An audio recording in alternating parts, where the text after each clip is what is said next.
Hi everyone, and welcome back to another video. This is Crypto Ryan, and today I'm going to take a look at EGLD MultiversX. I will start out by saying I don't know too much about MultiversX, so you'll probably be able to educate me in the comments or just DM me on Twitter some research and I'll take a look at it. But for now, this is just going to be technical analysis. I'll take a look at the higher time frame and the lower time frame to see if we can get some clues of what we might be expecting in the coming months for EGLD and MultiversX. So as always guys, give the video a like if you like it and subscribe. Let's get into it.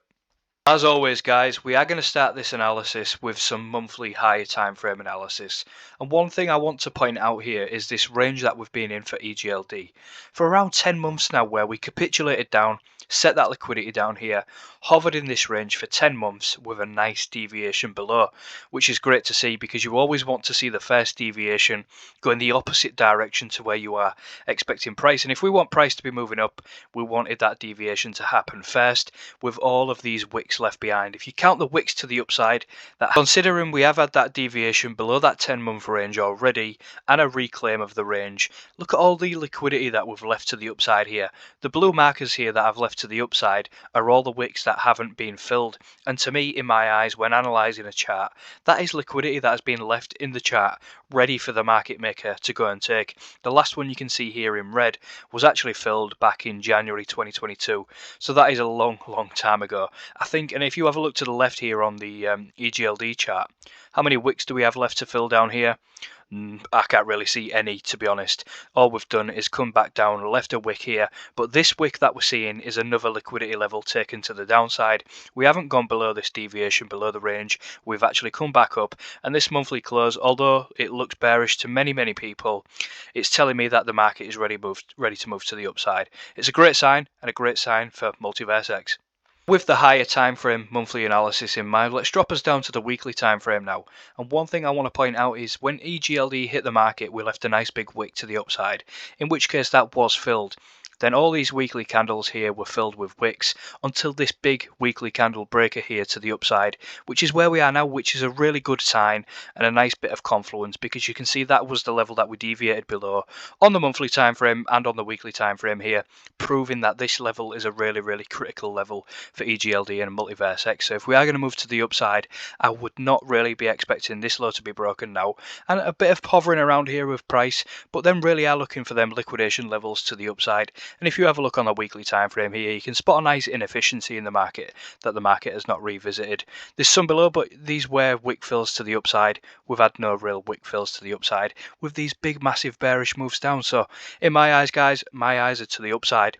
Just zooming in now to the daily time frame, keeping those same levels that we outlined earlier from the monthly time frame on the chart. You can see how key these levels are even being on the daily time frame, which doesn't usually happen.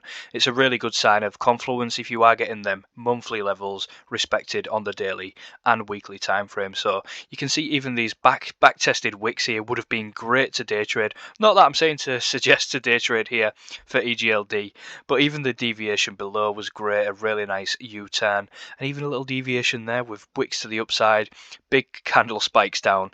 It's so good to see this on EGLD, and even that inefficiency that we marked out earlier on the monthly time frame, we can even shorten that down to this little daily cluster level here, that order block there that would be left in the market. So you can start to see how you can create levels within levels here, analyzing from top down, doing your monthly, then weekly, and dropping down to the daily time frame, because you don't really want to be getting drowned out in all the daily time frame nonsense that can go on, because look how manipulated it is, look how but look how well respected these levels have been. You can really start to see how this sort of inverse head and shoulder structure is being created here for EGLD, and you've got such a great invalidation if this low is to be broken, and the risk to reward here on the lower time frame for a trade to the upside for EGLD MultiversX, I think is brilliant. And that's all it comes down to. I've talked about it in my past videos, risk to reward, having them key identifiable zones where you're wrong and where you're right, and putting that risk to reward ratio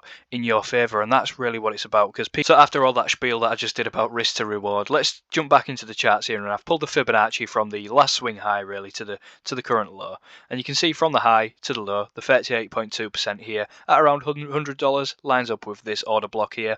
Obviously it's not always going to be 100%, but even an 38.2% retrace to the upside here, which is the least you would expect in a market that even is going to continue down, is a nice 130% move to the upside. So you can't really argue with that with EGLD. Really nice trading validations. And if you have a zoom out, we'll pull the Fibonacci's from high to low as well. And I'll do the exact same as what I did in VRA on my last video, where we used the technique that blockchain backer used to do, where he would pull the Fibonacci from the low and put the 38.2% here on the capitulation level that we got to before moving down.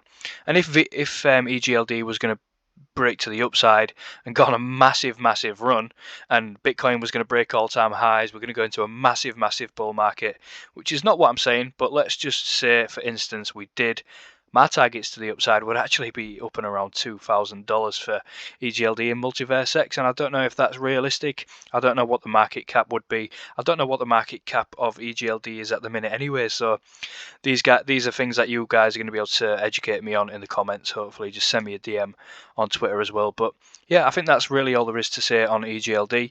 Bit of analysis, higher time frame, lower time frame. No Elliott wave today. It's probably just be the same as what I did on VRA anyway. So if you want to check that out, go to my last video. But of course, guys, it's not financial advice. I'm not a financial advisor. If you enjoyed the video, give it a like. If you don't, comment down below, subscribe.